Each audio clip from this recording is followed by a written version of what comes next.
138, dont le titre peut faire sourire, mais dont l'utilité absolument pas. Je vais laisser Madame Laura Gandolfi nous présenter rapidement le rapport 438 concernant les sanisettes automatiques sur l'espace public et l'approbation de leur passage à la gratuité. Madame Gandolfi.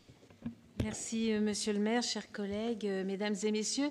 En fait, si nous débattons ici de la gratuité des sanisettes automatiques, nous souhaitons d'abord rappeler que la démarche, elle a été initiée sur le constat que le montant, bien que modeste, était dissuasif pour les usagers les plus démunis et générait des situations d'inconfort tout à fait discriminatoires, par exemple pour les personnes atteintes de maladies chroniques. C'est donc tout naturellement qu'il a été intégré dans le contrat local de santé que nous avons signé en apportant un accès universel à l'eau et à l'hygiène et en améliorant le cadre de vie de tout un chacun, quelle que soit sa situation, son âge ou sa forme.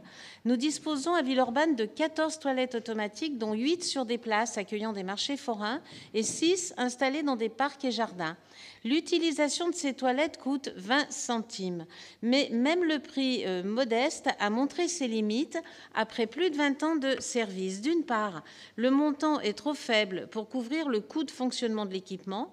Pour information, en 2022, les sanisettes ont rapporté 8 500 € pour un coût de collecte et de maintenance s'élevant à près de 78 000 €, dont 10 000 consacrés aux seuls frais d'entretien et de relevage des monnayeurs, auxquels il convient de rajouter les coûts générés par le vandalisme et 32 000 € de nettoyage. D'autre part, la sous-utilisation de ces sanisettes publiques payantes allait immanquablement de pair avec des incivilités aux abords de ces dernières, avec le désagrément que tout le monde peut imaginer ici.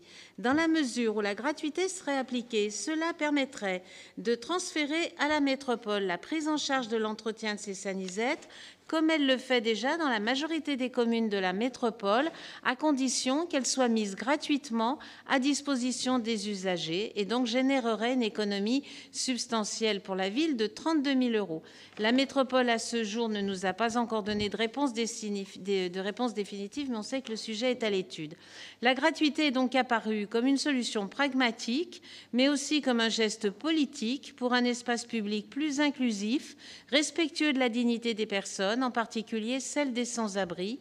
Elle ne manquera pas non plus d'être considérée comme une avancée pour le bien-être collectif. Je vous remercie.